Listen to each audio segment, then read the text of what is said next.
நாம் இந்த காலையிலே தேவன் நமக்கு தந்த வார்த்தைகளை கொஞ்ச நேரம் தியானிக்க போகிறோம்.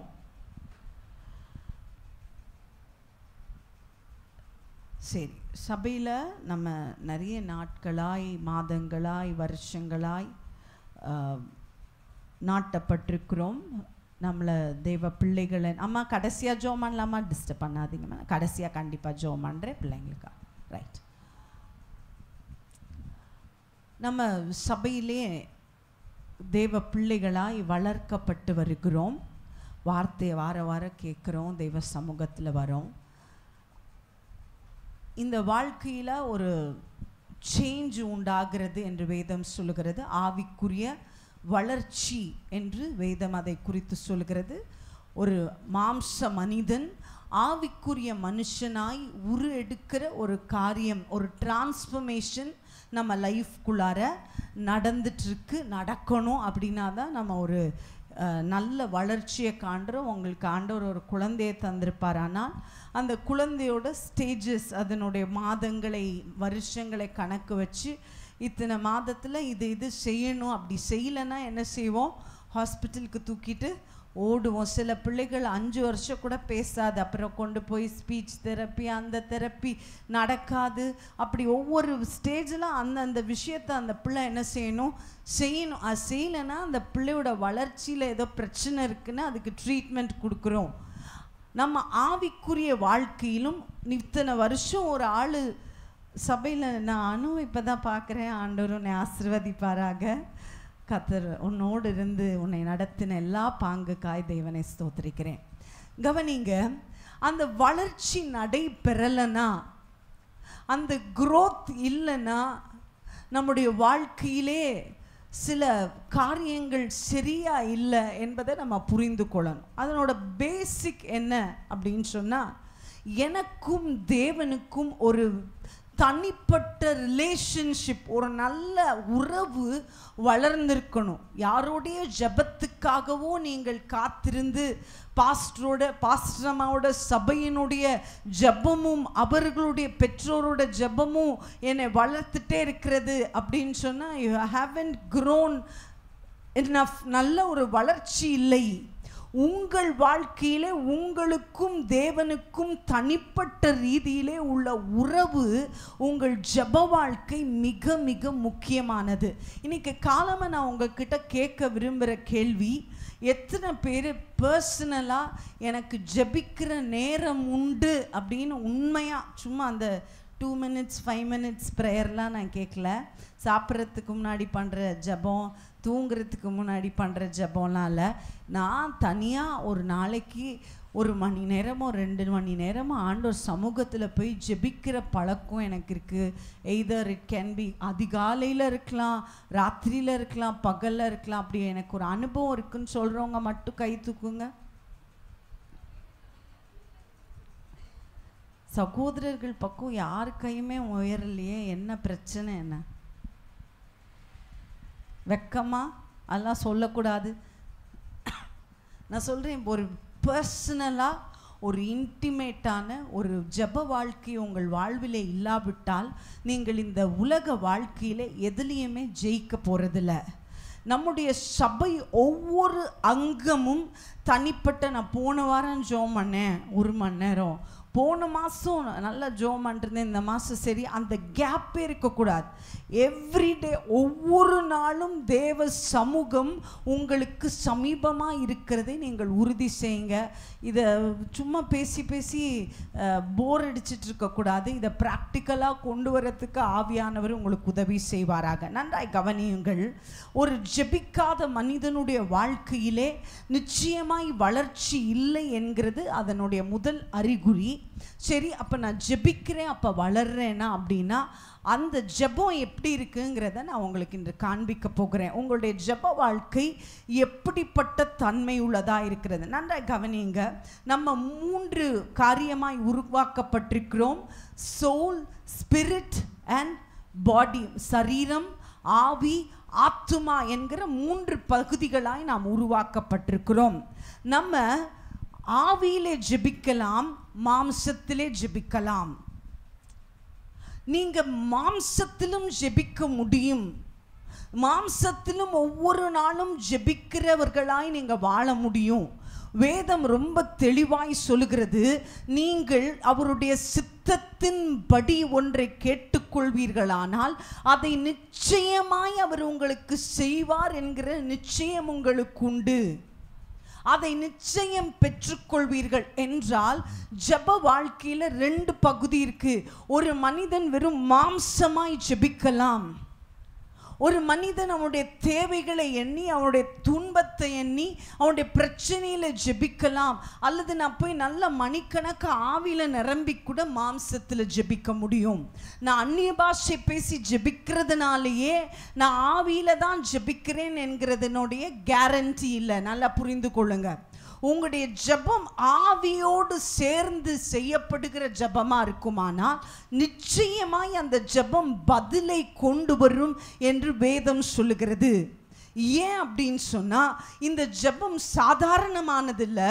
இந்த ஜெபம் என்கிற ஒரு விஷயம் உண்டாக்கின தேவனுடைய பிதாவாகிய தேவனிடத்திலே நமக்குள்ளா இருக்கிற ஆவியானவர் நம்மளை அந்த இடத்துக்கு கூட்டிட்டு போகிறார். அது இயேசுவின் நாமத்தினாலே அந்த ஜெபம் செய்யப்படுகிறது. அந்த ஜெபம் நிச்சயமாய் பதிலை கொண்டு வரும். This prayer is not made to a person. ஒரு மனிதனிடத்திலே செய்யப்படலை. ஒரு பலனற்ற ஒரு ஆழத்தில் போய் எனக்கு ஏதாவது கொடுங்கன்னு கேட்கப்படலை. இது பிதாவாகிய தேவனிடத்திலே, நம்மை உண்டாக்கின கடவுளத்திலே நம்மை கொண்டு போகிறது. நாம் தனியா போகல. ஜெபம் தேவ ஆவியானவர் நம்மை அங்கே கொண்டு போகிறார். அது இயேசுவின் நாமத்தில். நமக்கு 2 பேர் ஜெபம், நமக்காக 2 பேர் அட்வொகேட் பண்றாங்க. நம்முடைய ஆத்மா, நம்முடைய வாழ்க்கைக்கு பின்பாக 2 நபர் இருக்காங்க. ஒன்று இயேசு கிறிஸ்து. அவர் என்ன செய்கிறாராம்? பிதாவுடைய வலது பார்சத்தில் உட்கார்ந்து நமக்கா என்ன செய்கிறார்? வேண்டுதல் செய்கிறார். இன்னொருவர் நம்ம கூடவே இருக்கிற ஆவியானவர். அவர் நமக்காக என்ன செய்கிறாராம்? வேதம் சொல்லுகிறார், நம்ம எப்படி ஜெபிக்கணும் என்பதை அறியாததினாலே ஆவியானவர் தாமே வாக்கு கடங்காத பெருமூச்சுக்களோடு நமக்காக. அப்படி என்னைக்காவது அந்த மாதிரி ஒரு ஜெபத்தை கேட்டிங்களா? ஆவியானவர் உங்களுக்குள்ள தானே இருக்காரு. வாக்கு கடங்காத பெருமூச்சுக்களோடு உங்களுக்காக ஒரு ஜோமன சத்தம் என்னைக்காக கேட்டிங்களா? அதனால தான் நம்ம ஜெபம் கேட்கப்படலை. அதனால தான் நம்முடைய வாழ்க்கை வல்லமையாக மாறலை. நம்ம எப்படி ஜெபிக்கணும் என்பதை நான் இந்த காலையிலே உங்களுக்கு கற்றுக் கொடுக்க போகிறேன். நன்றாய் கவனியுங்கள். என்னுடைய ஆவிக்குள்ளாய் தேவனுடைய ஆவி இணைக்கப்பட்டிருக்கிறது. நல்லா புரிந்து கொள்ளுங்க. என்று எனக்குள்ளாய் இயேசு கிறிஸ்துவின் மேலே விசுவாசம் வந்து நான் ரட்சிக்கப்பட்டுட்டேனோ, அன்று என்னோட ஸ்பிரிட் மேன் அன்னைக்கு தான் உயிரடைஞ்சிருக்கான். அந்த ஸ்பிரிட் மேனோட அந்த ஆவி மனிதனுக்குள்ளாய் தேவ ஆவியானவர் ஒன்றாயிருக்கிறார். நன்றாய் புரிந்து கொள்ளுங்க. இப்போ என்ன நடக்குது? நான் எப்படி ஜெபிக்கிறேன்? நான் எப்படி ஜெபித்தால்? நன்றாய் கவனியுங்கள். இதை குறித்து ஒரு வசனத்தை வாசிக்கலாம். ரோமர் 8ஆம் அதிகாரத்தின் 27 கடைசி பகுதியை வாசிக்கலாம். Romans 8:27b.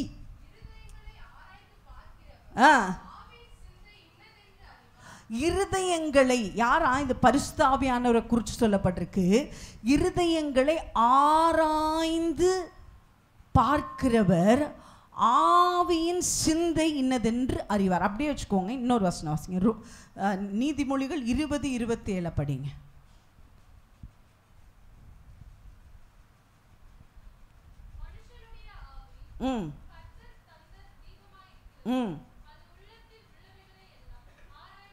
மனிதனுடைய ஆவி கர்த்தர் தந்த தீபமா இருக்கிற, இட்ஸ் a கேண்டில். அது ஒரு விளக்கு.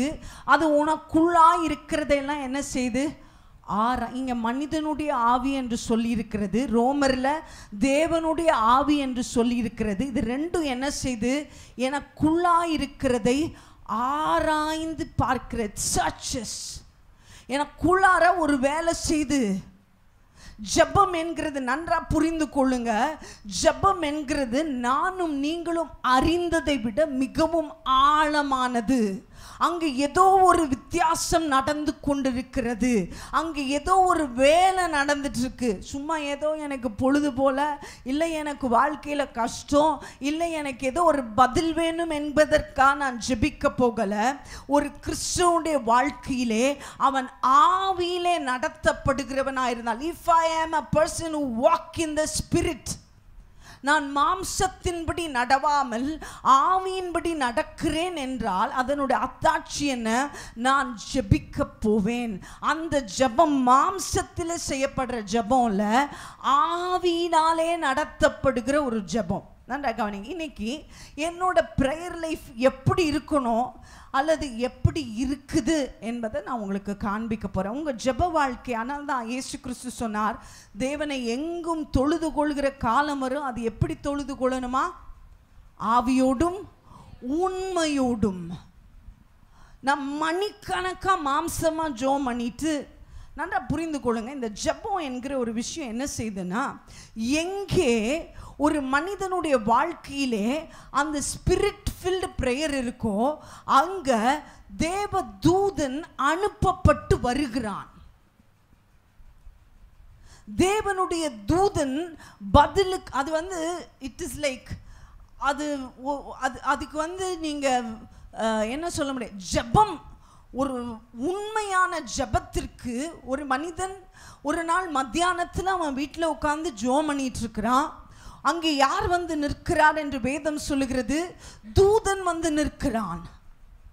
Prayer attracts heavenly beings. ஜெபம் தேவனுடைய தூதர்களை நம்மிடமாய் கிட்டே கொண்டு வருகிறது. ஒரு நாள் யாக்கோபு தனித்திருந்தான். அங்கு யார் வந்தா? தேவனுடைய தூதன் வந்தார். எதுக்கு தனித்திருந்தான்? ஜெபிக்கும்படி தனித்திருந்தான். தேவ தூதன் அங்கே வருகிறார். ஆகார் வனாந்திரத்தில் பிள்ளையை சாக கிடக்குது, அழுன்னு அழறா. ஆனா ஒரு பதிலும் இல்லை. ஐயோ இந்த பிள்ளை சாகிறத பார்க்க மாட்டேன் அப்படின்னு சொல்லி தனியா போயிட்டா. அப்போ ஒரு தூதன் வந்து கேட்கிறான்.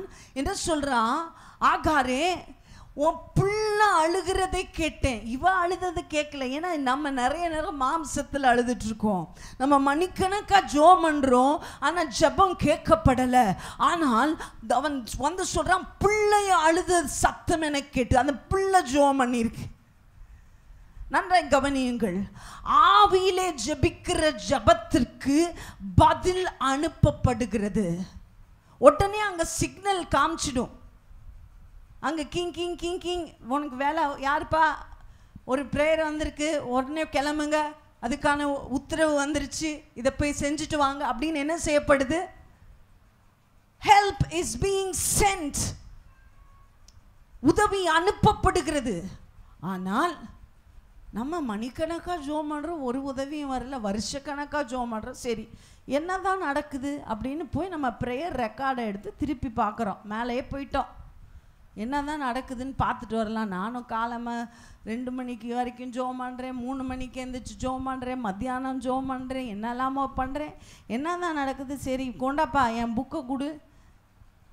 எடுத்து திருப்பி பார்த்தா 1994 சாயங்காலம் 6 மணிக்கு கடைசியாக நான் ஜெபம் பண்ணேன்னு ரெக்கார்ட் ஆகிருக்கு. நான் தினமும் ஜெபம் பண்ணிருக்கேன். அப்போ எனக்கு 14 வயசு. சும்மா புரியறதுக்காக சொல்கிறேன். நான் கடைசியாக ஜெபம் பண்ணது எப்பன்னு ரெக்கார்ட் ஆகிருக்கு? 20, 30, 40 வருஷத்துக்கு முன்னாடி. அப்போ அதுக்கப்புறம் நான் பண்ண ஜெபம்லாம் எங்கே? நீ ஜெபமே பண்ணதா ரெக்கார்ட்லேயே ஆகலை. ஏன்னா அதுக்கப்புறம் நீ பண்ணதெல்லாம் மாம்சத்தில் தான். நீ எப்பொழுதெல்லாம் ஆவியிலே ஜெபிக்கிறாயோ அப்பொழுது அவைகள் மாத்திரம்தான் அங்கே போய் சேருகிறது. அவைகள் நிச்சயமாய் பதிலை கொண்டு வருகிறது. So I am going to teach you now. உங்களுக்கு ஆவியிலே ஜெபிக்கிற ஜெபம் எப்படி செய்யப்படும் என்று உங்களுக்கு கற்றுக் கொடுக்க போகிறேன். முதலாவது என்னோடு உங்களுடைய வேதாகமத்தை எபேசியர் 2ஆம் அதிகாரம் 18ஆம் வசனத்துக்கு திருப்புங்கள்.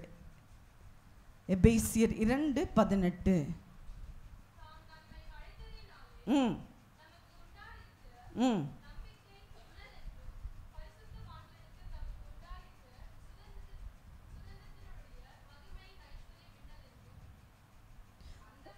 ம்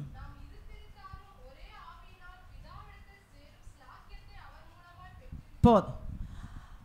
பிதாவிடத்திலே சேரும் ஸ்லாக்கியத்தை ஆவியினாலே பெற்றிருக்கிறோம். That is the first part of the prayer. நன்றாக கவனிங்கள். ஜெபத்தினுடைய முதல் பகுதி என்ன செய்கிறது? ஆவியில ஜெபிக்கிற ஜெபம் என்ன செய்கிறது? நேரா பிதா எங்க இருக்காரோ அவருடைய சமூகத்துக்குள்ள என்னை கொண்டு போய் ஆவியானவர் நிறுத்துறார். He is presenting me. He gives me an access straight inside the throne of my Father. நன்றா புரிந்து கொள்ளுங்க. ஆவி இல்லாமல் மாம்சத்தில் ஜெபம் பண்றீங்கன்னா அப்பா எங்கேயோ இருக்காரு, நீங்க எங்கேயோ இருக்கிறீங்க. நீ ஆவியிலே ஜெபிக்க உன்னை ஒப்பு கொடுப்பாயானால் நீ எங்கே போகிறாய்? பிதாவினுடைய சமூகத்திற்கு முன்பாக ஆவியானவர் உன்னை கூட்டிக் கொண்டு போய் நிறுத்துகிறார். இட் மேக்ஸ் an access, ஒரு வழியை உண்டாக்கி உன்னை நேரா அங்க கொண்டு போறார். இப்போ கவனிங்க, மாம்சத்தில் ஜெபிக்கும் போது என்ன இருக்கு?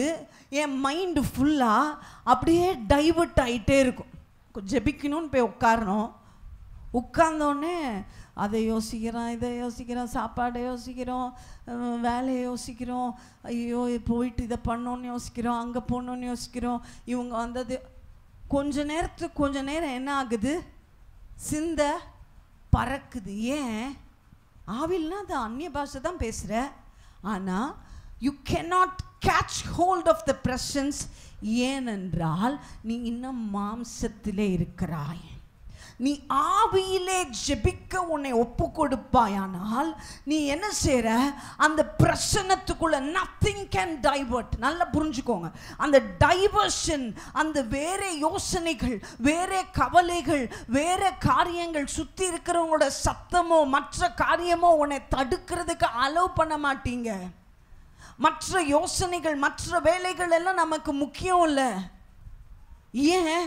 நான் இப்பொழுது ஆவியானவருக்குள்ளே என்னை ஒப்பு கொடுத்துருக்கிறேன்.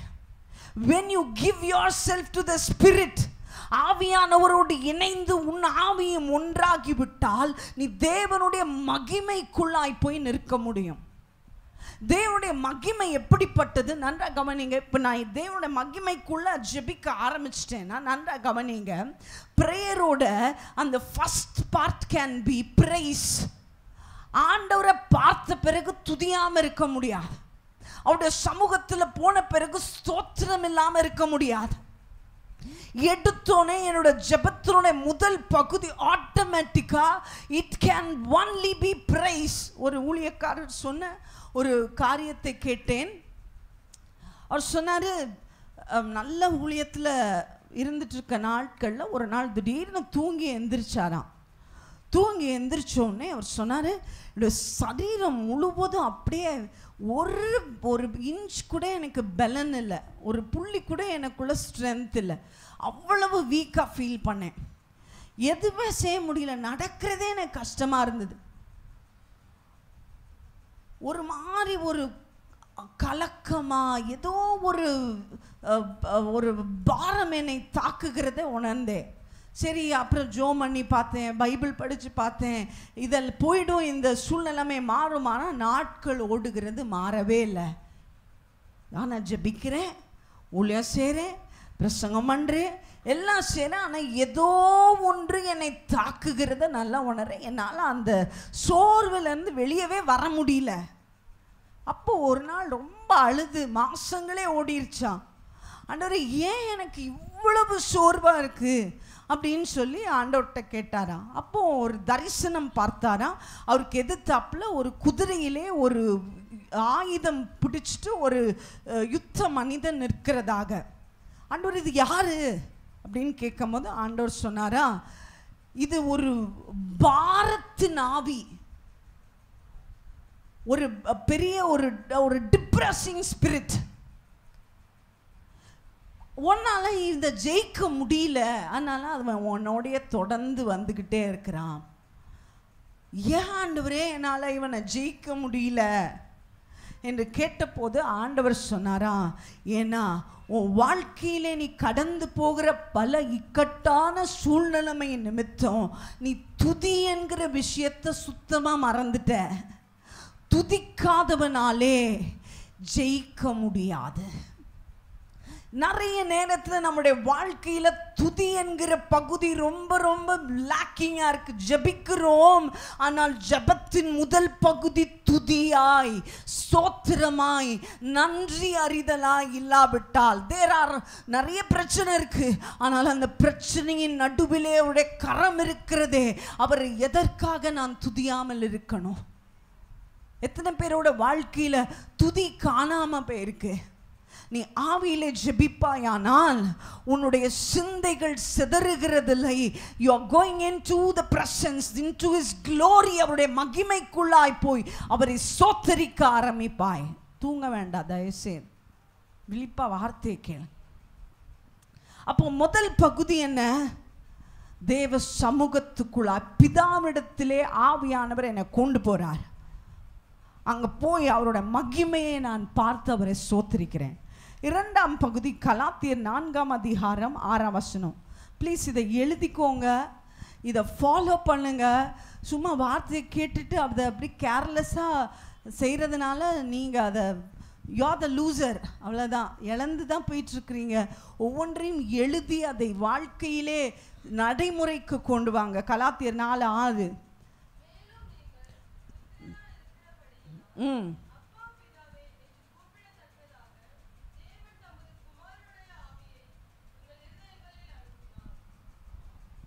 அப்பா பிதாவே என்று கூப்பிடுகிற ஆவியை உங்கள் இருதயங்களில் அனுப்பி இருக்கிறார். நன்றாய் கவனிங்க. இரண்டாவது ஜெபத்தினுடைய இரண்டாவது பார்ட் என்ன அப்படின்னு சொன்னா, நிறைய பேரோட வாழ்க்கையில ஜெபத்திற்கான பதிலுக்காக தான் நம்ம ஜெபிக்கிறோம். our ultimate goal, நம்முடைய நோக்கம்லாம் என்ன? பதில். ஆனா ஆவியில நிரம்பி ஜெபிக்கிறவனுக்கு கோல் பதில் இல்லை, அவனுடைய நோக்கம் தேவனுடைய சமூகம். நீ எது வேண்டுமானாலும் என் வாழ்க்கையை விட்டு எடுத்துடலாம், ஆனா தேவ சமூகத்தை என் வாழ்க்கையிலிருந்து எடுக்க முடியாது. the presence of God can become the ultimate goal. வாழ்க்கையிலே தேவனுடைய சமூகம் எனக்கு எல்லாவற்றையும் விட முக்கியமா இருக்கும். அவருடைய சமூகத்துக்காக எனக்குள்ள ஒரு ஏக்கம் உண்டாயிருக்கும், ஒரு தாகம் உண்டாயிருக்கும். அதை கெடுக்கிற, அதை நிறுத்துகிற எதையும் நான் அனுமதிக்க மாட்டேன். நான் ஆண்டவருடைய சமூகத்தில் ஏதோ சூழ்நிலைமைக்காக ஓடி போகல, ஆண்டவருடைய சமூகத்தில் அப்பா பிதாவே என்று அழைக்கக்கூடிய நான் அவருடைய பிள்ளையாய் அவரிடத்திலே போகிறேன். I am going even closer. அப்பாவை தேடி போகிறது போல போகிறேன். அவ்வளோ பெரிய தேவன் எனக்கு என்னவா இருக்கிறாரு? அப்பா அப்பா பிதாவே, அப்பா அப்பா அப்பா என்ன. அவருடைய இருதயம் அவருடைய சமூகத்தில் அவருக்கு ஏங்க ஆரம்பிக்கும். முதல் விஷயம் சொன்னேன், அவருடைய சமூகத்தில் டைவர்ட் ஆக மாட்டீங்க. ரெண்டாவது விஷயம் சொன்னேன், துதிப்பீங்க. ரெண்டாவது விஷயம் சொல்றேன், உங்களுக்கு ஜெபத்தினுடைய பதில் நோக்கமா இராது, உங்களுக்கு அவருடைய சமூகம் நோக்கமா இருக்கும். எனக்கு ஆண்டவரை பார்க்கணும், எனக்கு அப்பாட்ட போகணும், எனக்கு அப்பா வேணும். ஒரு சின்ன பிள்ளைய ரொம்ப நேரம் அதனோட அம்மாட்ட இருந்து அப்பாட்ட இருந்து நீங்கள் பிரித்து வைக்க முடியாது. அது என்ன செய்யும்? அவங்களுக்கு எவ்வளோதான் நீங்கள் விளையாட்டு காமிச்சாலும் கொஞ்ச நேரத்தில் அம்மா அப்பாவை தேடும். வளர்ந்த பிறகு கூட தேடுது பிள்ளைங்க. தியாவை கேட்டேன், எப்படி இருக்க தியா அப்படின்னா, மூஞ்செல்லாம் அப்படி சுருங்கிருச்சுன்னு அம்மா ஒரு வாரமாக இல்லை, நல்லாவே இல்லை, அவளுக்கு எதுவுமே பிடிக்கல, ஒரு மாதிரி இருக்கா, டல்லா. ஏன்? அம்மா வேணும். அம்மா என்ன செய்கிறாளோ செய்யலையோ அம்மா வேணும். எனக்கு எது கிடைக்குதோ கிடைக்கல, எனக்கு ஆண்டவர் வேணும். நீ ஆவியிலே ஜெபிக்க போயிருக்கிறாய் என்கிறதற்கான இரண்டாவது அறிகுறி, எனக்கு அப்பா வேணும். எனக்கு உங்கள் சமூகம் வேணும். இன்றைக்கி நீங்கள் இதில் உங்களை டெவலப் பண்ணிருங்க. உங்களுடைய ஜெபம் ஆவியில் நிரம்பி ஜெபிக்கிற ஜெபமாக மாறட்டும். மூன்றாவது என்ன? சகரியா 12ஆம் அதிகாரம் 10ஆம் வசனத்தை வாசிக்கலாம். சகரியா 12:10.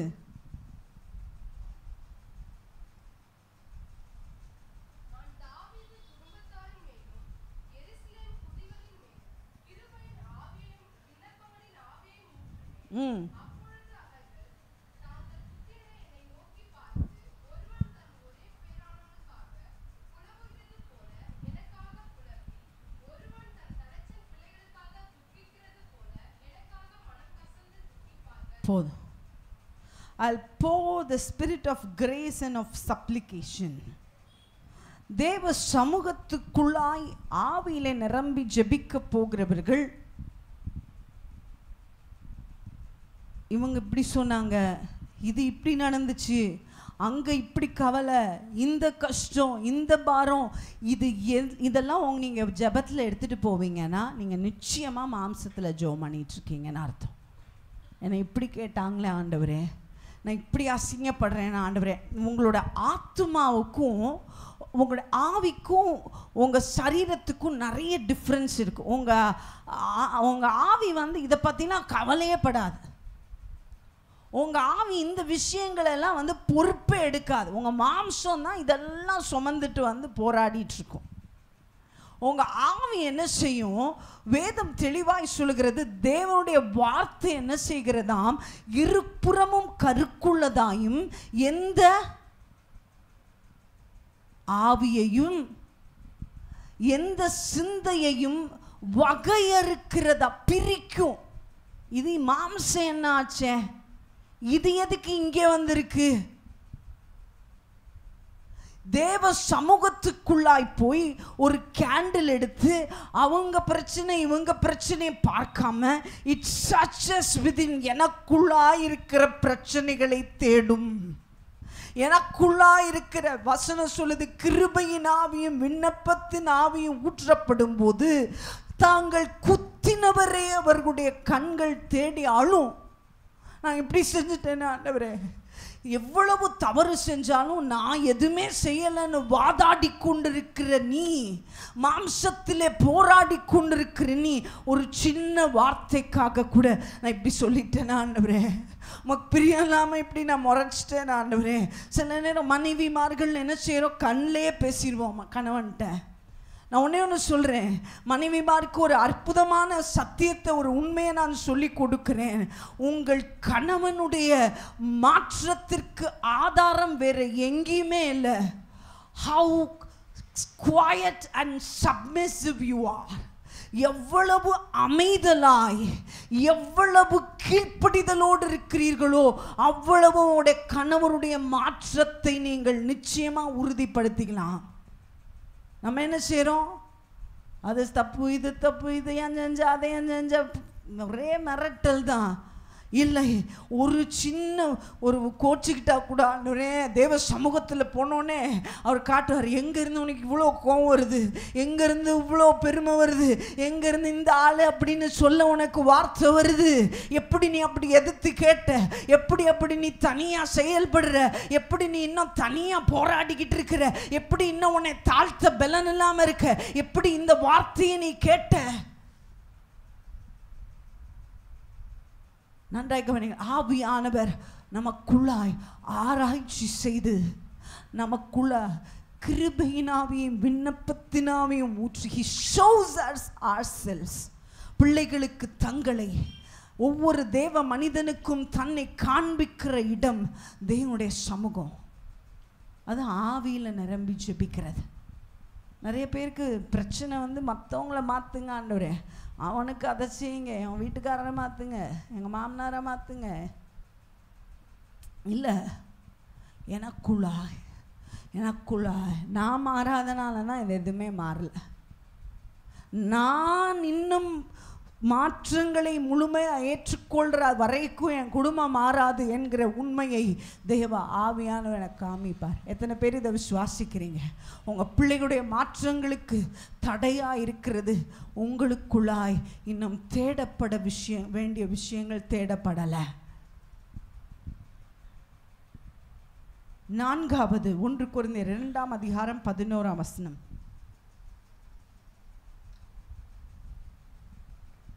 ஒன்று கொரிந்தியர் 2:11. மனுஷனில் உள்ள ஆவியே அன்றி அப்படி போல தேவனுடைய ஆவியே அன்றி ஒருவனும் தேவனுக்குரியவைகளை அறிய மாட்டான். நான் ஜெபத்துக்கு போறேன். எதுக்கு போறேன்? எனக்கானவைகளுக்காக நான் போவேனானால் அது பெயர் ஜெபம் இல்லை. நன்றா புரிந்து கொள்ளுங்க. தேவனுக்குரிய I am going there to know his purpose, to know his plan. நான் என்ன உண்டாக்கினேனா சொல்லுங்க? நானே பிறந்தேனா? நானே வாழ்ந்துட்டேனா? நானே செஞ்சிட்டேனா? எனக்கானவைகள் என்னவென்பதை நான் பார்க்க போகிற இடம் ஜெபத்தின் இடம். It is not my will. என் சொந்த சித்தமில்லை, என் சொந்த விருப்பங்களுக்காக நான் போகிற இடம் ஜெபத்தின் அறை இல்லை. நான் தேவனுடைய நோக்கத்தை, தேவனுக்குரியவைகளை அறிய போகிற இடம் ஜெபத்தின் இடம். நன்றாய் கவனியுங்கள். இந்த வாழ்க்கையில் இந்த ஜெபத்தில் என்ன ஒரு விஷயம் நடக்குதுன்னு சொல்கிறேன். நம்ம லைஃப்பில் நிறைய விஷயம் நடந்துகிட்டே இருக்கு. இந்த நடக்கிற எல்லா விஷயமுமே ஃபேக்ட்ஸ். சொல்லுங்க, ஃபேக்ட்ஸ். ஃபேக்ட்ஸ்னா என்னன்னு சொல்லுங்க தமிழில்? நிகழ்வுகள்னு சொல்லாமா? நடப்பவைகள், கண்ணு முன்னாடி நடந்துட்டு இருக்க விஷயத்தை என்னன்னு சொல்றோம்? ஃபேக்ட்ஸ். ஆனால் there are truths, உண்மைகள் என்று ஒன்று இருக்கிறது. நடக்கிற விஷயம் நடக்கிறது, ஆனால் அது வெறும் ஃபேக்ட். காண்கிறவைகள் அநித்தியமானவைகள். ஒரு மேகத்தை போய் பாருங்க, வெளியே பார்த்துட்டு வாங்க. சர்ச்சு முடிச்சு போகிற வரைக்கும் அங்கேயே இருக்குமா? அது நகர்ந்து போகும். காண்கிறவைகள் அநித்தியமானவைகள். those are passing clouds. அது போயிட்டே இருக்கும். காணாதவைகள் நித்தியமானவைகள். அப்போ காணாதவைகள் இதிலே இருக்கிறது. காண்றது என்ன? என் கணவன் குடிக்கிறான். காண்கிறது என்ன?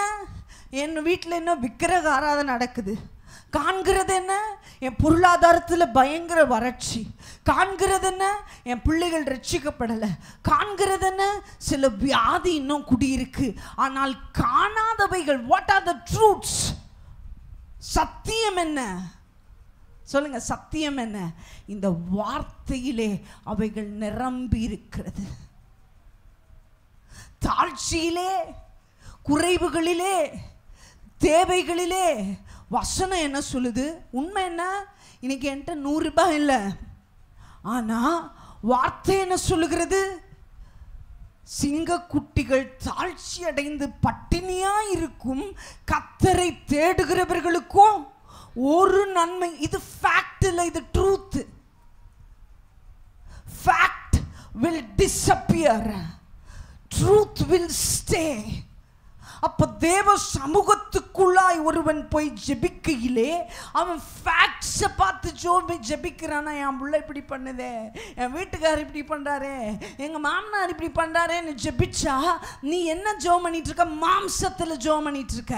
நீ தேவ ஆவியினுடைய ஜெபிப்பாயானால் you are not praying for the facts, you are praying for the truth. வாக்குத்தத்தங்களுக்காய் ஜெபிப்ப, வார்த்தையை சொல்லி ஜெபிப்பாய்.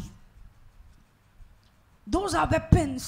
அவைகள் ஆயுதங்கள். இன்னைக்கு எத்தனை பேருக்கு அப்படி மாம்சத்திலிருந்து ஆவியில போய் ஜெபிக்க தெரியும்? என் கணவனை குறித்து உம்முடைய வேத வார்த்தை இதைத்தான் சொல்லுகிறது. என் பிள்ளைகளை குறித்து, என் சரீர சுகத்தை குறித்து டாக்டருடைய ரிப்போர்ட் இதை சொல்லுது, ஆனால் உம்முடைய வார்த்தை இதை சொல்லுகிறது. என் கணவன் தேவனை அறியாதவனா இருக்கிறான், ஆனால் உம்முடைய வேதம் சொல்லுகிறது முதலாவது நீ விசுவாசி, அப்பொழுது நீயும் உன் வீட்டாரும் ரட்சிக்கப்படுவீர்கள். அப்போ தேவனுடைய சமூகத்துக்குள்ள ஆவியிலே ஜெபிக்கும் போது you are not praying with facts, you are praying with the truth. His purpose, அவருடைய நோக்கம், அவருடைய சித்தம் என்ன என்பதை ஆவியானவரே அல்லாம வேற யாரால உனக்கு காமிக்க முடியும்? வேற யார உனக்கு அதை சொல்லி கொடுப்பா? நாளைக்கு என்ன நடக்குமோ, எப்படி என்ன செய்வேனோ, இப்போ இவ்வளோ கஷ்டப்படுறேனே, நாளைக்கு என்ன கஷ்டப்படுவேனோ? வேதம் சொல்லுகிறது அவர்கள் முதிர் வயதிலும் கனி தந்து புஷ்டியும். அப்போ நீ என்ன சொல்லிட்டு இருக்க? நீ ஃபேக்டை பேசிக்கிட்டு இருக்கிற, நீ மாம்சத்தில் இருக்கிற. நீ 1000 நாள் ஜோமனாலும் உன் ஜெபத்துக்கு பதில் இல்லை. Speak the truth. எனக்கு யார் இருக்கா உதவி செய்ய? எனக்கு பெற்றவங்க இல்லை, எனக்கு கை கொடுத்து என்னை தூக்கி விட ஆள் இல்லை. எனக்கு யார் இருக்கா? ஃபேக்ட், ட்ரூத் என்ன? தேவன் எனக்காக யாவையும் செய்து முடிப்பான். அப்போ ஏன் நம்ம இன்னும் மாம்சத்தில் ஜெபம் பண்ணிட்டு இருக்கிறோம்? அடுத்த காரியம், வேகமாய் போகலாம். வெளிப்படுத்தல் 8ஆம் அதிகாரம் 3ஆம் வசனம். வேறொரு தூதன் தூபம் காட்டும் பொற்கலசத்தை பிடித்து பலிபீடத்தின் படியிலே நின்றான். சிங்காசனத்திற்கு முன்பாக இருந்த பொற்பீடத்தின் மேல் சகல பரிசுத்தவான்களுடைய ஜெபங்களோடும் செலுத்தும்படி மிகுந்த தூபவர்க்கம் அவனுக்கு கொடுக்கப்பட்டது. நல்ல கவனி. A prayer filled with spirit. ஆவியிலே ஜெபிக்கிற ஜெபத்தினுடைய இன்னொரு பகுதி என்ன? இங்கே ஒரு வெளிப்பாட யோவான் பார்க்கிறார். பரலோகத்தில் தேவனுடைய பீடத்தில், அந்த பொற்பீடம் என்று சொல்லப்பட்டிருக்கு, அங்கே ஒரு பலிபீடம் இருக்குது. அதுக்கு முன்னாடி ஒரு பொற்கலசம் இருக்குது. அப்படின்னா ஒரு பொண்ணில் செய்யப்பட்ட ஒரு பாத்திரம். அதில் ஒரு தூதன் பரிசுத்தவான்களுடைய ஜெபத்தை கையில் எடுத்து வச்சிட்ருக்காரு. அந்த ஜெபத்து கூட சேர்க்கிறதற்கு வேதம் சொல்லுகிறது அவனுக்கு மிகுந்த தூபவர்க்கம் என்ன செய்யப்பட்டுச்சு? கொடுக்கப்பட்டது. அவன்கிட்ட என்ன இருக்கு? ஒரு பொண்ணு பாத்திரத்தில் பரிசுத்தவான்கள் செய்த ஜெபங்கள் இருக்கு. இப்போ அந்த பாத்திரத்தில், அந்த ஜெபத்தில் சேர்க்கிறதுக்கு தூதன் என்ன கொடுக்கிறானா? என்ன வச்சிருக்கா? மிகுந்த தூபவர்க்கம். நன்றா புரிந்து கொள்வோம் இந்த வார்த்தையை. இங்கிருந்து என் ஜெபம் போயிருச்சு, இங்கிருந்து நான் அனுப்பின ஜெபம் போயிருச்சு. அந்த ஜெபம் பாத்திரத்திலே தூதன் வைத்திருக்கிறார். இது என்னுடைய இந்த பூமிக்குரிய வேண்டுதல்கள், இந்த உலகத்தினுடைய என்னுடைய வாழ்க்கைக்கான காரியங்களை நான் அனுப்பியிருக்கிறேன் ஜெபமா. அதெல்லாம் தூதன் வச்சிருக்கிறார். இப்போ ஆண்டவர் என்ன செய்திருக்காரு? தூதன்ட்ட என்ன கொடுத்திருக்காரு? அங்கே உள்ள எதையோ கொடுத்து மிகுந்த தூபவர்க்கம் பூமியிலிருந்து எடுத்துட்டு போல. that belongs to heaven. பூமியிலே இருக்கிற என்னோட விண்ணப்பமும் பரலோகத்தில் இருக்கிற அந்த தூபவர்க்கமும் ரெண்டும் கலக்கப்பட்டு அது பதிலாய் பூமிக்கு அனுப்பப்பட்டது என்று வேதம் சொல்லுகிறது. நன்றாய் கவனியுங்கள். புரிகிறதுக்காக சொல்றேன். அன்னாள் என்கிற ஒருத்தி இருந்தா. அவளுக்கு ரொம்ப துக்கம். என்ன துக்கம்? பிள்ளை இல்லை. ரொம்ப நாள் பிள்ளை இல்லை. பிள்ளை இல்லாமல் இருக்கிற அந்த துக்கத்தை இன்னும் அதிகப்படுத்துறதுக்கு கணவன் இன்னொரு கல்யாணம் பண்ணிட்டாரு. அந்த துக்கத்தை அதிகப்படுத்துறதுக்கு அந்த பொம்பளை நிறைய பிள்ளையை பெற்றுட்டா. அந்த துக்கத்தை இன்னும் அதிகப்படுத்துறதுக்கு அந்த பொம்பளை இவளை டெய்லி வாய்க்கும் அந்த மாதிரி பேசுகிறா. இவளோட வாழ்க்கை துக்கத்தில் இருந்துச்சு. ஒரே ஒரு பிள்ளை தந்துட்டீங்கன்னா போதுமேப்பா அப்படின்னு தேவ சமூகத்தில் போய் உட்காந்து அழறா. தேவ சமூகத்தில் போய் உட்கார்ந்து அவ அழுறா. இப்போ அந்த ஜெபம் நல்ல கவனிங்க. பரலோகத்தில் தூதன் கையில் இருக்கு, ஒரு பொற்பாத்திரத்தில் இருக்கு. இவ கேட்டது என்ன? ஒரே ஒரு பிள்ளைய கொடுங்கப்பா. இப்போ அங்கே இருந்து இந்த ஜெபத்தில் என்ன கலக்கப்படுது? பரலோகத்தினுடைய திட்டங்கள், நீ கேட்டது ஒரு பிள்ளைய, ஆனால் நான் உனக்கு கொடுக்க போகிறது இந்த தேசத்திற்கான ஒரு தீர்க்கதரிசி. There are some heavenly purpose mixed with your prayer. சில பெரிய காரியங்கள், உன்னுடைய அறிவுக்கு எட்டாதவைகள். நீ கேட்கிறது என்ன? ஒரே ஒரு சின்ன விஷயம். ஆனால் நீ அதை ஆவியிலே நிரம்பி கேட்கும் போது உன் ஜெபம் தூதனுடைய கையிலே பொற்பாத்திரத்தில் எடுக்கப்பட்டுருச்சுன்னா அது கூட ஒரு பெரிய நோக்கமும் கலக்கப்படுகிறது. நீ ஆண்டவரே எனக்கு வாழ்க்கையில் இதை மாத்திரம் தந்துருங்கன்னு கேட்கும்போது பரலோகம் அந்த ஜெபத்தை கையிலே எடுத்து விட்டு தேவனுடைய பெரிய நோக்கங்களை, உன்னுடைய அறிவுக்கு அப்பாற்பட்ட விஷயங்கள், உன்னால் யோசிக்க முடியாத விஷயம், உன்னால் செய்யவே முடியாத விஷயம், சந்ததி சந்ததியாக உன் பெயரை நிலைநாட்டுகிற பல காரியங்களை அது என்ன செய்து ஒன்றாய் கலந்து கொண்டிருக்கிறது. வெயிட். ஆண்டவர் என்னை பெரிய நோக்கத்துக்காக அழைத்திருக்கிறேன் என்கிறார். ஆண்டவர் உன்னை பெரிய தீர்மானத்துக்காக கரம் பிடித்திருக்கிறார். உன்னுடைய துக்கத்திலே நீ கேட்டவைகள் கொஞ்சம், ஆனால் தேவன் உனக்கு அனுப்ப போகிறவைகளோ மிகவும் மிகவும் மிகவும் அதிகம். சொல்லுங்க, மிகவும் மிகவும். நான் கேட்டது கொஞ்சம், வெக்கம் இல்லாமல் இருந்தால் போதும். ஆண்டவரோ உனக்கு கொடுக்க போகிறது வெட்கத்துக்கான மருந்து மாத்திரம் இல்லை, உன்னை மகிமைப்படுத்துவதற்கான கிரீடத்தை தேவன் உனக்கு தரப்போகிறார். There is a crown coming. நான் யாருக்கோ தீர்க்க தரிசனமாக சொல்லிட்டு இருக்கிறேன். ஆண்டவனுக்கு ஒரு சிங்காசனத்தையும் ஒரு பொற்கிரீடத்தையும் ஆயத்தம் பண்ணி கொண்டிருக்க. எத்தனை பேர் விசுவாசிக்கிறீங்க? ஆமென். அப்போ என்ன செய்யணும்? தேவ சமூகத்தில் ஜெபம் எப்படிப்பட்டதா இருக்குதா வாசிக்கலாம். ரோமர் 8ஆம் அதிகாரம் 26, 27 வாசிங்க.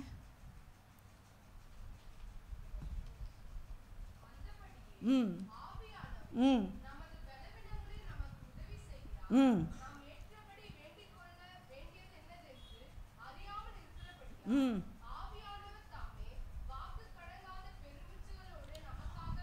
வாக்கு கடங்காத. நல்லா கவனிங்க. ஒரு ஆவியில் நிரம்பி ஜெபிக்கிற ஜெபம் எப்படி ஆரம்பமாகுதுன்னு சொன்னேன். அது துதியில் நன்றி சொல்லுதல்ல ஸ்தோத்திரங்கள் ஆரம்பிக்குது. அதுக்கப்புறம் என்னுடைய குறைவுகளிலே கொஞ்சம் வெளிச்சம் காமிக்குது. அதுக்கப்புறம் சொன்னேன், அது தேவ சமூகத்துக்குள்ளாய் அவருடைய நோக்கத்தை வார்த்தைக்குள்ளே என்னை நடத்துது. நான் வெறும் சூழ்நிலைமைகளை பார்த்துட்டு இருக்க மாட்டேன். நான் சூழ்நிலைமைகளிலே கிரியை செய்கிற தேவனுடைய வார்த்தையை பார்க்கிறேன். அடுத்த காரியம் நன்றாக கவனியுங்கள். I have a groaning. எதுக்கு அழுறேன்னே தெரியாது. நீங்கள் ஆவியில் நிரம்பி ஜெபிப்பீங்கன்னா ஆவியானவர் தாமே உங்கள் ஆவியோட சேர்ந்து வாக்கு கடங்க. ஆனால் தான் சொன்னேன், அந்த ஜெபம் கலசத்தில் எடுக்கப்படுற ஜெபம்னா it will have some groanings. நீங்கள் உடஞ்சி அழுதுகிட்டே இருப்பீங்க. ஓரா கஷாத்த ரமோனா ரமோனா குதுரா அல்லமோ. அப்பா அப்பா எதுக்கு அழுறோன்னே தெரியாது. Something is getting fulfilled. உன் ஆவி ஒரு வாக்கு கடங்காத பெருமூச்சுக்களால் நிரம்பி இருக்கும். You'll be broken. உடைய சமூகம் உன்னை நொறுக்கி இருக்கும். நான் சொல்கிறேன், your prayer is getting fulfilled. இப்படி போய் இன்னைக்கு நீங்கள் ஜோம் பண்ணி பாருங்க. நீங்கள் ஆவியில் போய் ஜோம் பண்ணுவீங்கன்னா கொஞ்ச நேரத்தில் உங்களை அறியாமல் நீங்கள் அழ ஆரம்பிச்சிருவீங்க. ஆனால் எதுக்கு அழுறீங்கன்னே உங்களுக்கு தெரியாது. நீங்கள் அழுதுகிட்டே இருப்பீங்க. உங்கள் உள்ள உடஞ்சிருக்கும். ஏதோ உங்களுக்குள்ள வேலை நடந்துகிட்டே இருக்கும். அப்புறம் கடைசியாக என்ன நடக்கும் தெரியுமா? தானியேல் சொல்லுகிறார், ஒரு பர்டிகுலர் பீரியடில் எனக்கு நான் ஜெபிக்கிறதுக்கு ஒரு ஃபாஸ்டிங் போட்டேன். வாசிக்கலாம். தானியேல் 10ஆம் அதிகாரம் 2ஆம் வசனம். அந்த நாட்களில் தானியேல் ஆகிய நான் 3 வாரம் முழுவதும் துக்கித்து கொண்டிருந்தேன். நல்லா கவனிங்க. ஒரு ஆவியில் நிரம்பி ஜெபிக்கிறவனுடைய கடைசி அடையாளம் என்ன தெரியுமா? he'll be an intercessor. அவனுக்குள்ள ஒரு பாரம் இருக்கும். ஆண்டவர் பல காரியங்களே அவனுக்கு காமிச்சிட்டே இருப்பார். நல்லா புரிஞ்சுக்கோங்க, ஜெபம் இல்லாத ஒரு விஷயம் இந்த உலகத்தில் நடக்காது. ஆவியானவர் ஓடே சேர்ந்து ஜெபிக்கப்படுகிற ஜெபங்கள் தான் இந்த உலகத்தில் கிரியைகளாய் மாறிக்கொண்டிருக்கிறது. அப்போ இந்த ஜெபம் என்ன செய்து, இந்த ஜெபத்திலே எனக்குள்ளாய் ஒரு பாரம் வைக்கப்படுது. நான் உட்கார ஆண்டவருக்கு யார் மேலெல்லாம் கவலை இருக்கோ, யாருடைய துன்பங்களெல்லாம் அவர் பார்க்கிறாரோ, யாருடைய அழுகையெல்லாம் அவர் பார்க்கிறாரோ, அவங்களெல்லாம் எனக்கு காமிப்பார். அவங்களெல்லாம் ஆண்டவரே இவருடைய சூழ்நிலைமை, ஆண்டவரே இவருடைய காரியம், ஆண்டவரே சபையில் வாலிபர்கள், ஆண்டவரே இவருடைய வாழ்க்கை, ஆண்டவரே இவருடைய எதிர்காலம், ஆண்டவரே இவருடைய சரீரம், இப்படி என்ன செய்வேன் நான்? I'm given a burden. தானியேல் அவன் பெரிய பொசிஷனில் இருக்க. அவன் சொல்கிறான், 3 வார காலம் அளவும் எனக்கு ஒரு பெரிய பாரம் என் மேலே வைக்கப்பட்டுருந்துச்சு. நான் அழுதுகிட்டே இருந்தேன், நான் துக்கமாகவே இருந்தேன், என்னால் எதுவுமே சாப்பிட முடியல. நன்றாய் புரிந்து கொள்ளுங்கள் தேவ பிள்ளைகளே, நீங்கள் ஆவியிலே ஜெபிக்கிறதுனுடைய அடையாளம், யாரோ ஒருத்தர் துன்பத்தில் போவாங்க, ஆண்டவர் இங்கே உங்களை எழுப்பிவிடுவா. உங்களுக்கு நெஞ்சு வலிக்கிற மாதிரி இருக்கும். நீங்கள் இங்கே ஜோம் பண்ணும்போது அங்கே வேலை நடக்கும். நிறைய பேரோட வாழ்க்கையில் இந்த இன்டர்செஷன், இந்த பரிந்து பேசுகிற ஜெப அனுபவம் ரொம்ப ரொம்ப குறைவாக இருக்குது. ஏதோ கேள்விப்பட்டதை வச்சு அவங்களுக்கு உடம்பு சரியில்லையா? இல்லை, ஆவியானவர் காண்பிப்பார், ஆவியானவர் விரல் நீட்டுவார். இந்த காரியத்தை பாரு, உனக்கு தெரியாது. உனக்காக தேவ மனிதர்களை எழுப்பி விடுவார். அப்படியே போய்கிட்டே இருக்கும். சில நேரம் நம்ம வாரக்கணக்கா மாசக்கணக்கா யாருக்குமே ஜோம் பண்ணி இருக்க மாட்டோம். அந்த வெறும் அந்த ரொட்டீன் தான் இருக்கும். நீ மாம்சத்தில் ஜோம் பண்ணிட்டு இருக்க. ஆவியானவர் எங்கோ நடக்க போகிற மரணத்தை இங்கே காமிச்சிட்டு இருப்பார். சில நேரத்தில் நான் தான் சொல்லுவேன், சில நேரம் பாஸ்டரிங்க வெளியே போயிருப்பாங்க, நான் தூங்கணும்னு பிளான் போட்டு படுப்பேன், தூங்கவே முடியாது. திடீர்னு எழும்பி உட்காந்து நான் பாட்டுக்கு ஆவியில் நிரம்பி ஜோம் பண்ணிகிட்டே இருப்பேன். பாஸ்டருக்காக ஒரு நாள் அப்படி ஜோம் பண்ணிகிட்டே இருக்கேன். சொல்கிறாங்க, பயங்கர ஒரு ஆக்சிடெண்ட்டில் ஆண்டவர் என்னை தப்பு வச்சார். ஏன்? ஆவியானவர் நமக்கு காண்பிக்கிறார். நிறைய பேருக்கு இந்த அனுபவம் இருக்காது. ஏன்னா இதுவரைக்கும் காமிச்ச எதுக்குமே நீங்கள் ஜோம் பண்ணதே இல்லை. உங்களை ஒப்பு கொடுங்க. ஒரு லெட்டர் போட்டுக்கிட்டே இருக்கோம், அதுக்கு ஒரு பதில் அனுப்புனா தானே. ஒன் சைட்லேருந்து வந்துக்கிட்டே அப்படிப்பட்டவங்களுக்கு லெட்டரே வராது. உனக்கு ஆண்டவர் அநேக லெட்டர்ஸ் அனுப்ப விரும்புகிறார். அநேகருக்கு ஜெபிக்க உன்னை ஆண்டவர் ஏவுவார். அநேகரோட வாழ்க்கையில் பிகம் ஸோ ரெவலேட்டட். உடைய சிந்தையில் பல விஷயம் புரிய ஆரம்பிக்கும். ஒரு ஆளை பார்க்கும்போதே அவருடைய காரியம் உனக்கு வெளிப்பட ஆரம்பிக்கும். ஏன்? நீ ஆவிக்குரியவனாய் மாறி இருக்கிறாய். உனக்கு ஒருத்தர் சொல்லவே வேண்டாம், ஆண்டவனுக்கு அதை காண்பிப்பார். முந்தின நாளே நாளைக்கு ஒரு சிக்னஸ் வருதா, இன்றே அதை உனக்கு காண்பிப்பார். எதனால, எப்படி வந்துச்சு, என்ன செய்யணும். அப்போ இந்த காலையில் ஆவியில் நிரம்பி ஜெபிக்க உங்களை ஒப்பு கொடுங்க. நீங்கள் போய் இதை ப்ராக்டிஸ் பண்ண. நான் சொன்ன இந்த சயின்ஸ்லாம் இருக்கக்கூடாது. எந்த சைன் ஏதோ உட்காந்தோம், ஒரு பாட்டை பண்ணோம், ஒரு வசனம் வாசித்தேன், இல்லை இல்லை. ஸ்பிரிட் ஃபில்ட் ப்ரேயர், அது தேவ சமூகம். அப்படியே உட்காந்துங்கன்னா வேறு எல்லா யோசனை எங்கேயா தனியாக போய் உட்காந்துங்க. அதை யாருமே கெடுக்க விடாதீங்க. வேறு எந்த, அதனால தான் நான் எப்போவுமே நைட் டைமில் ப்ரேயரை ப்ரிஃபர் பண்ணுவேன். எனக்கு யார் தொந்தரவும் வேணாம், சும்மா என்னை இடையில வந்து கூப்பிடக்கூடாது, யாருன்னா பேசிகிட்டு இருக்க கேட்கக்கூடாது. தனியாக உட்காந்து எந்த தொந்தரவும் இல்லாத நேரத்தில் உட்காரும்போது தேவனுடைய, நான் உண்மையாக சொல்கிறேன், ஆண்டவனோட பேசுகிற காரியங்களை என்னால் விவரித்து சொல்ல முடியலை. ஆண்டவர் நமக்காக வைத்திருக்கிற காரியங்களை அவர் சொல்லும் போது என்னால் அதை நம்பவும் முடியல, அதை என்னால் கிரகிச்சிக்கவும் முடியலை. அவ்வளவு பெரிய காரியங்களை வைத்திருக்கிறார் நம்ம ஒவ்வொருவருக்காக.